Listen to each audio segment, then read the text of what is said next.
Siguro ilan sa inyo have noticed this keyboard in my previous videos but I never discuss about it. I use this on a daily basis with my tablet, with my phone, and even with my smart TV set in an easy switch between devices. On this channel, I'm not buying devices just for the sake of reviewing it. Ginagamit ko to on a daily basis or almost daily. Besides, I don't have fans just for review purposes. And it's been 2 years and 7 months that I bought this Logitech K380 Wireless Keyboard during the onset of the pandemic in 2000.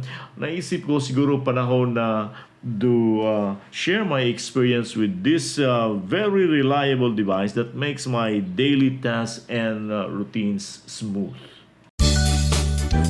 Please subscribe if you haven't yet and click that notification bell. Your support to this channel is highly appreciated.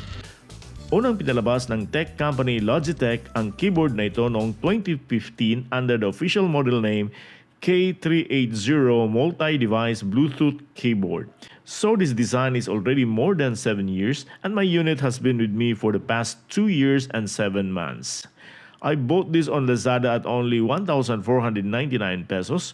Ngayon, hindi bumaba ang presyo at nagmahal pa nga. Nasa almost 2,000 pesos na ang regular price nito. Why? It's because people are still buying this compact keyboard. Ang length ito ay a little less than 11 inches and the width is about 5 inches.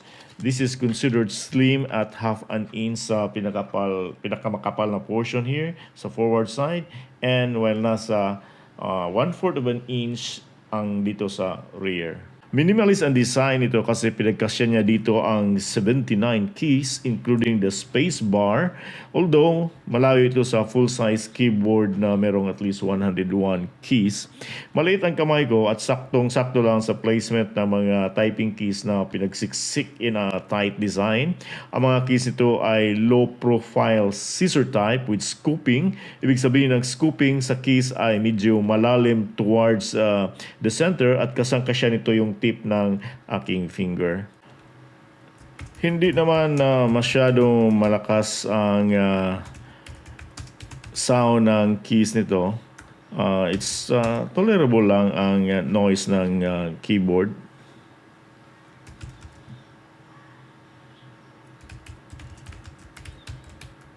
Sa last line ng mga keys ay andito yung mga control keys like control, function, start, alt, and there's also another alt and control keys on the right side.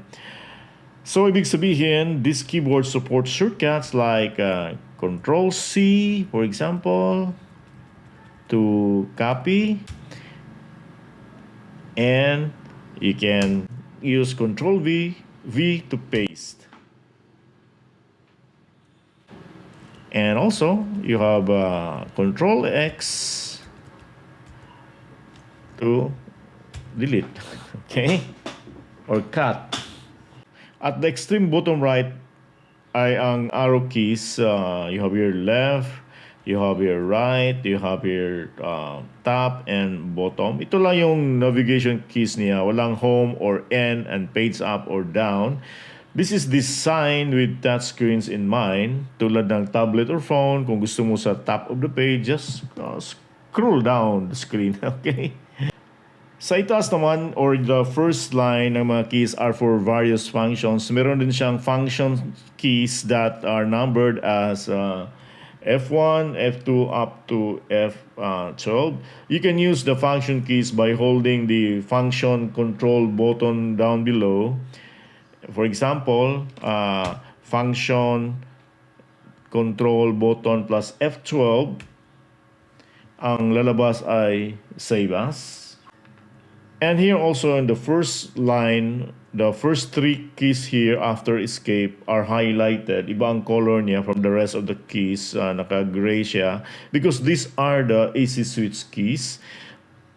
By pressing a button at a time, you can change what device, tablet or phone ba ang gagamitin mo with the keyboard. I will explain more on this later. Dito muna tayo sa ibang keys. Meron din itong apat na hotkeys that behave like in our devices. For example, ito yung home. Ay ipapakita niya dito yung home page ng ating device, ng ating tablet, or ng ating phone. Then, you also have the back keys. Kung i-press mo ito siya, babalik siya sa yung anong ginagawa mo. Then, you also have the app switch key. When you press this, you will be switched to your previous app na ginamit. Okay? So, again, kung i-press mo ito yung back keys, ito yung mangyayari. You have to exit your present app na ginagawa. So, let's say I'm typing here. So, I was prompted to record or save the document or else I will lose everything.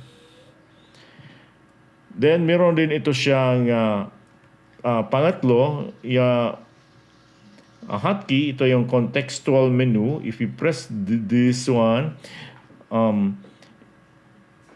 it will open a menu of the current app. So in this case, it's a document, so there are commands there na makikita natin.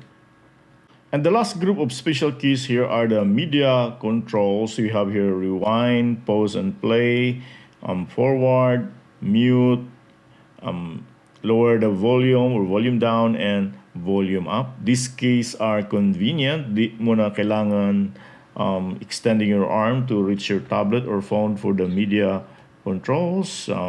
Subukan natin.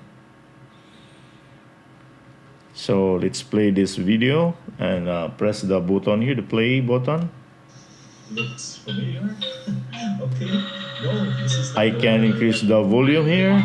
This is the tapo. And I can also tone down the volume. And I can also mute. Because For YouTube videos, it means the forward button is for the next video. Let's see. You see that? And the rewind button is for the previous video. That's for YouTube. But for media players, this is actually rewinding, and this is also for forwarding. Like in standard keyboard, the delete button is at the rightmost side, while the escape it's on the leftmost side. Now let's talk about the easy switch keys, which is the main feature of this keyboard. These are numbered 1, 2, and 3. You need to pair your devices to this keyboard para magamit mo itong easy switch. Madali lang ang pairing. Just press and hold any of the 3 buttons while turning on the Bluetooth of your device. Let's say dito ko sa number 3 ilagay ang aking phone. I'll press and hold number 3 button and the corresponding pilot light will blink. Your phone will ask you to input the code on the keyboard and pairing is done. You just repeat the procedure for the other 2 buttons. Ang number 1 ko dito ay for the tablet and number 2 is for the TV set. Tinawag ito ng Logitech na easy switch because madali lang ang pag-transfer from one device to another. Let's say dito ako ngayon sa phone nagta-type and I can switch to my tablet by pressing number 1 and the keyboard is easily connected to the tablet. The connection is fast in just about 1 to 2 seconds. And also, there's no apparent latency between the device and keyboard. Halos sabay yung pindot mo sa keys at ang screen output depending on the device you use. Dito sa aking tablet, as you can see, medyo may delay siya. Hindi sabay yung pagpindot mo ng key with the display on the screen. And if you type faster, lalo na siyang nadidelay. But on my other gadgets like my phone, you cannot see any apparent delay. Halos sabay siya. Speaking of durability, Logitech has 2 years manufacturer's guarantee for this device. Ibig sabihin, Logitech assures the product will last at least 2 years performing normally. Sabi ko kanina, ginamit ko itong keyboard araw-araw for the past 2 years and 7 months and I can tell you that nothing has changed. Parang bago pa rin siya. Kung napansin nyo, walang kahit kunting sign na nabubura ang mga markings sa keyboard nito. Meron itong gasgas sa gilid pero na-peel off lang konti ang paint but hindi natupi. Walang dent, ilang bisis na itong nahulog. The body is made of hard plastic. At the bottom are 4 rubber footings na talagang dumikit sa surface, lalo na kung dito sa cutting board mo ilagay, halos di mo ma-move ang keyboard kasi kumapit ang rubber footings sa surface. Kung gusto mong linisin ang mga keys nito, turn off the power switch sa gilid para you're free to press the keys. The power switch allows the keyboard to save power kung di mo gagamitin. Although, meron itong automatic power saving mode kung hindi mo ginagamit ang keyboard for a while. In my case, the whole day naka-on tong keyboard and I just turn the switch off pag matutulog na ako sa gabi. Sabi ng Logitech, the 2 AAA batteries of this device will last for 2 years. Mukhang totoo kasi di pa naman ako nagpalit ng battery nito for a long time now. One of the contributing factors that save battery life is the absence of backlighting on the keys of this keyboard that saves enough power considering there would have been several LEDs underneath the keys. There are only 4 pilot's lights here. It's for the easy switch keys which only lights up when you press the key, and also the power on indicator which only lights up upon switching on.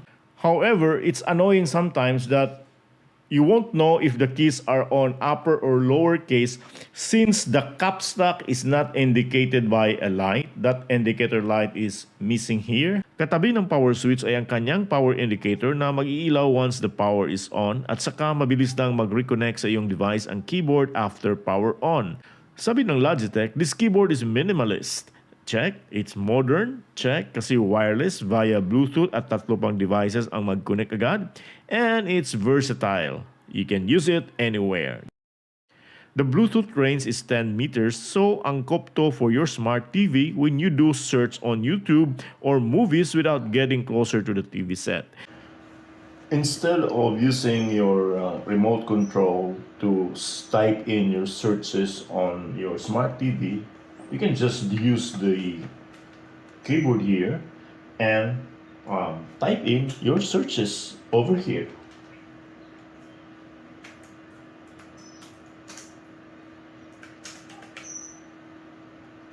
Wala tong kasamang mouse. As you can see, there's no dock here for small tablet and phone. Talagang compact ito.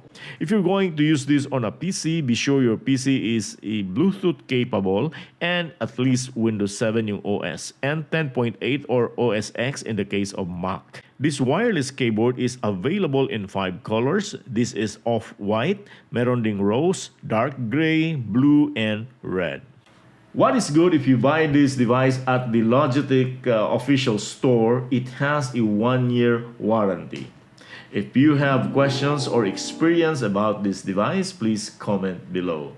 If you like this video, leave a thumbs up and support this channel by subscribing and sending me super thanks. Daghang salamat. Ako si Jun Tariman. High Tech Tabay.